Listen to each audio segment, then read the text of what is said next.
All right, go for it. Good morning, everyone. It's V, the Guerrilla Economist, coming to you live with our main guy, the one and only Harley Schreiner. He needs no introduction. He's a clarion voice of reason in this dark and troubled time. Without further ado, Harley, how are you, sir? I'm doing fine, V. How are you? Hanging in there. I'm feeling much lighter ever since that bathroom break. But other than that, I'm doing fantastic, Harley. I mean, there's so many things happening. The white helmets have been reactivated. The situation in Dara, Syria, is there. You have Pacific Command deciding to rename themselves Indo-Pacific Command, and it seems as if the Empire is a stubborn animal, a stubborn beast that just doesn't want to die anytime soon, Harley. Well, you're absolutely right. I mean, this whole idea of the Indo-Pacific region is designed to pull India away from China, and it won't work. I mean, you can tell the Indians they can move their gunboats next to our gunboats and sail around the Indian Ocean together, but the Indians are looking at a completely changed situation in Asia. And this is something which the Neanderthal war faction is doing everything they can to sabotage. I mean, just another example, you had India and Pakistan sitting together at the Shanghai Cooperation Organization meeting a couple weeks ago. In the last few days, you've had a coming together of China and Japan, something that was really hard to predict 6 months or a year ago. And yet President Xi Jinping and Prime Minister Abe will be meeting soon. Abe is continuing to coordinate closely with Putin. And now, horror of horrors, Trump is going to be meeting with Putin. So this is a stubborn gang of imperial killers, but the world is slipping out of their control. And I think the message for today really has to be, you can't win this fight by looking for the little battles and a little edge here and there. You have to go for a completely new grand design. And by that, I don't mean a top-down control, but I mean a strategy which gives every nation the capability and the opportunity to pursue its interests within a framework of a harmony with other nations. And if that were to occur, then it doesn't matter what this Anglo-American, Israeli, Saudi faction wants. They've lost. In a sense, they've lost the battle. They can still destroy the game with a war, a big war. But I think if people have a sense how the game has changed, we're moving from the old great game of the British Empire, backed up by the American Empire, into a moment where that game no longer functions and nations are finally leaving the table. Absolutely. And they can't leave the table fast enough. Harley, what are the latest developments right now? What's on your radar? What is pressing? What are the things right now that we can say Trump? We have rumors of a Trump-Putin summit coming up now this coming month. What do you see that's on your radar? Well, the Trump-Putin summit, which is presumably going to take place, is quite significant, especially if Trump and Putin actually get a lot of time together. Because I think the two of them have a sense that they have the power, the potential power to shift the whole world's strategic situation, not based on ego or an imperial outlook, but based on facts on the ground. Look, the most important thing, and I don't know whether Trump really fully gets this or not, but the most important thing is the West is collapsing. The Western economic paradigm, the neoliberal paradigm, the neoconservative paradigm that the U.S., through its military power, can dictate to the world, that's collapsing. And so if you get people together, just like the importance of the Trump-Kim Jong-un summit, you get people together and you can find common ground to move forward. Now, the other thing on my radar, and it's partly because I'm here in Europe, in Germany, but there's an EU summit later this week. And we could be seeing the end of the Merkel era and possibly even the breakup of the European Union. What's the story with Merkel? Is she finally going to head off into the pastures, or is she going to be still clinging to power? I mean, her and Macron are supposed to have a meeting about how they're going to create the euro in the eurozone in their image. Well, they had the meeting, and Macron praised Merkel, and Merkel thanked Macron, and Merkel said, we're going to solve this problem with more Europe, at a point where most of Europe is trying to get away from. And I mean that literally. I mean, what even her own coalition partner, the Christian Social Union, is moving away from Merkel. And the ostensible reason, and I'll go through this in a little detail because it's important, it's complex, but it's important. The ostensible reason for the split is the refugee crisis. And this is a real problem, as we see in the U.S., as we see with human trafficking escalating between North Africa and the southern Mediterranean countries of Europe. And the Italians voted in a government that said, we're not going to take any more. Now, what's the solution to that? Well, you're going to let them drown in the Mediterranean? Or are you going to put them in camps in North Africa? That was Merkel's proposal, that they set up displacement camps. And that doesn't function. That's not humanitarian. Any more than having millions of refugees storm through Europe is going to work. So what the Italians have put forward as an idea, and you heard this from Marco Zanni a couple of weeks ago, is that Europe work with China to start rebuilding or building the nations of North Africa, to follow through what Gaddafi started, building large man-made lakes to solve the water crisis. There's a huge project that called the Lake Chad Transaqua Basin Project, which involves about 6 to 10 nations, 40 million people whose lives are threatened by the shrinkage of the dramatic shrinkage of Lake Chad. And yet there's a proposal that the Chinese are now supporting that came from Italy to divert 2% of the water flow of the Congo River north, which would replenish the lake, which would provide fishing, agriculture, hydroelectric power. And the European Union said they're opposed to it because they say it's not natural. Well, human life sometimes goes against nature. I mean, if you wanted to be natural, you go live in a cave or live in a forest. But human beings, by our nature, create things which are better for the conditions for human life. Why shouldn't that be the case for Africa? You have the absurdity of former President Obama going to Kenya and saying to Kenyans who were looking to him with some hope, and what did he say? Oh, you can't have an American-style lifestyle. You can't have automobiles, air conditioning. If you had that, the planet would boil over. What nonsense.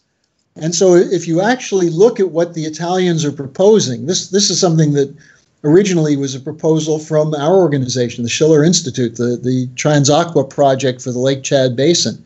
It's now on the verge of being implemented with an Italian, Chinese, Nigerian agreement. So the Europeans, the Italians are not anti-African. They're opposed to using refugees to destroy Europe and to destroy the refugees. They're saying, let's look for a solution. The other part of the solution to the refugee crisis is no more wars and these regime change wars. And that's why the Trump-Putin summit is so important. Now, what is Merkel proposing? She's proposing displacement camps in North Africa. How tone-deaf could she be as a German leader, essentially calling for setting up concentration camps to deal with refugees?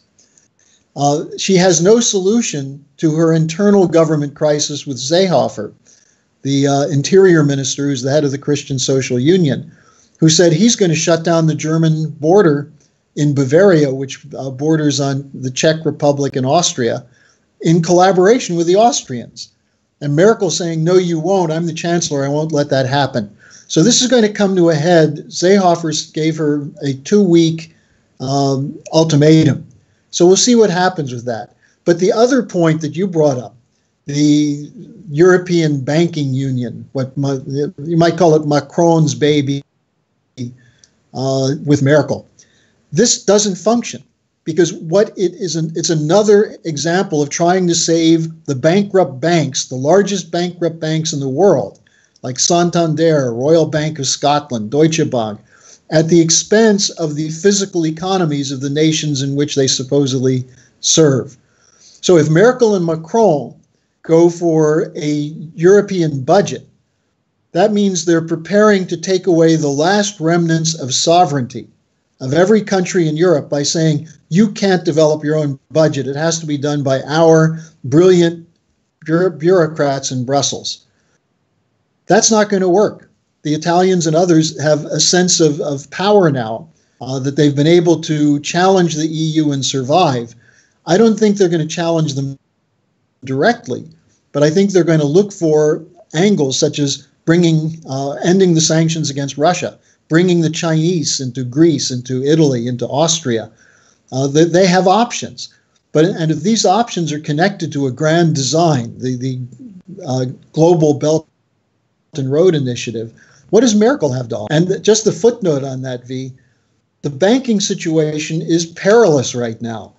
There's an acknowledgement coming every single day. The most recent, Ambrose Evans Pritchard in the Daily Telegraph said that everything that was done by the EU to deal with the derivatives crisis gave more power to derivative dealers and the bankers and traders who deal with them. It didn't solve the problem at all. It made it worse. And this is coming to a head. So Merkel's not just got an immigration problem. She's got a problem with Deutsche Bank. She's got a problem with declining productivity in Germany, a decline in manufacturing. And then add to that the potential for a trade war. And you've got a perfect storm to finally knock her out. Up to this point, she stayed in because there was no viable alternative. But I think at this point, many people in Germany are saying, we don't need a viable alternative. We need to get rid of the cancer. Yep. Absolutely. It's at this point that Band-Aids are not, are not something that is needed for a completely broken nation, and they need a complete overhaul. They have to. I mean, they have to be inspired by what Italy's doing. They have to be. Well, we're going to have a conference in a couple of weeks in Frankfurt, and we're going to have some leading members of the Italian government speaking. And so far, we don't have any top officials from Germany speaking, but we have a number of institutions connected to the Mittelstand. I personally know of half a dozen people who are small and medium enterprise in the organization of the Mittelstand, which is the small and medium enterprise, who are going to attend, who are circulating our ideas, who are really excited to meet the Italians.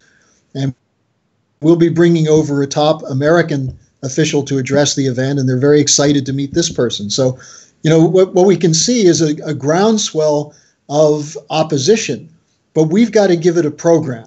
And that's the unique role of the Schiller Institute, the LaRouche organization. We've had the program for a long time, and people just said that's pie in the sky and no one will do it. And now they're seeing the nuts and bolts. The earth is moving. The high-speed rail is being connected. And they're seeing that this is not just some fantasy, but a reality. Then you put that against the dysfunction of the idea of a European banking union. It's the idea that what Europe needs is more power in the hands of bankers. That's not going to work. I agree wholeheartedly, without a doubt.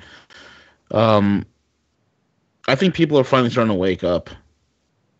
I think they're starting to realize the treachery, the criminality that is not only within the banks and the banksters, but also the politicians. It was recently found out, Harley, that the most popular Democrat right now, the most surging Democrat right now, is actually a Trump supporter. Yeah. Well, V, it's kind of interesting because you look at this flap over Trump and the immigration thing on two levels. On the first level, Obama deported more people than Trump's been deporting. Correct.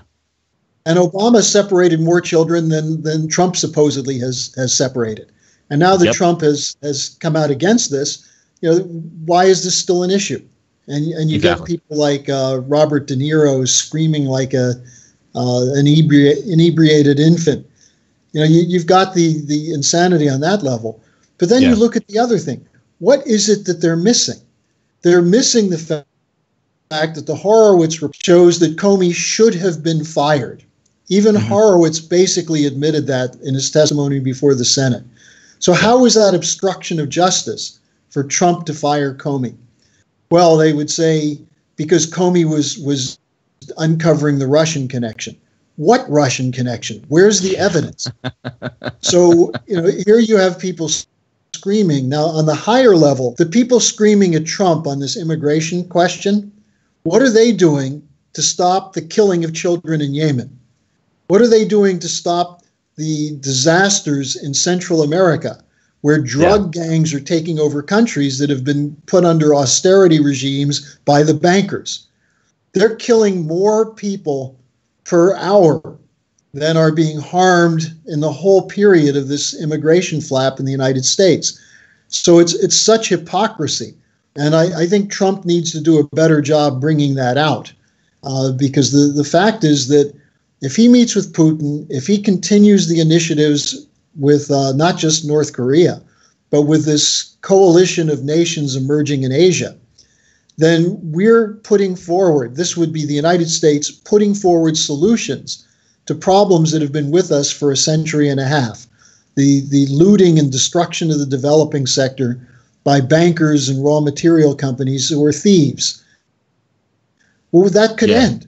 Nations may be given the right to use their resources to develop their own people. And if the United States is the champion of that, we'll once again overcome the stain on our honor that was caused by Bush's wars and Obama's wars. Absolutely right. Very well said. Harley, thank you so much for being on with us. Is there anything that's coming up right now? I know there's a Schiller Institute conference that is coming up soon, if I'm not mistaken. Yeah, there's one in Frankfurt next weekend, not this coming weekend, but the following weekend. And that will be available on the Schiller Institute website. And we'll have a couple of very interesting surprises for the American viewers. So people should take a look at that. The other thing that people should look at is a very powerful memo, relatively short memo written by Helga Zepp-LaRouche called Follow the Example of Singapore. Right. And she makes the point that if two unfriendly nations, such as the U.S. and North Korea, which seemed to be on the verge of war 6 months ago, can reach an agreement that is based on mutual benefit for all parties, not just the two of them, but all the neighbors, what problems can't be resolved? And this is where you see something different with Trump. And again, some people think I'm a Trump kiss ass. There are a lot of things that Trump does that I don't like. What I like is that he's fighting against the criminal deep state, the Brennans and the Clappers and the Obamas. And secondly, that he's taking initiatives globally that give the United States an opportunity to once again assume the role as a nation which looks out for the interests of its trading partners as well as its own interests. And this is something that should provide a restoration of pride to Americans. And instead, we've got this mainstream media, and it's politicians in both parties who are out to sabotage this. Absolutely. So we need the people to be heard. And what we're trying to do with the LaRouche movement and the Schiller Institute is to give people the picture of what this grand design would be that we could implement to bring about a whole new era of history. Yep. Absolutely correct. And with that being said, Harley Schlanger, thank you so much for being on. Folks, you can check him out, the schillerinstitute.org, schillerinstitute.org, as well as larouchepack.com. Thank you all for listening in. CJ, take it away.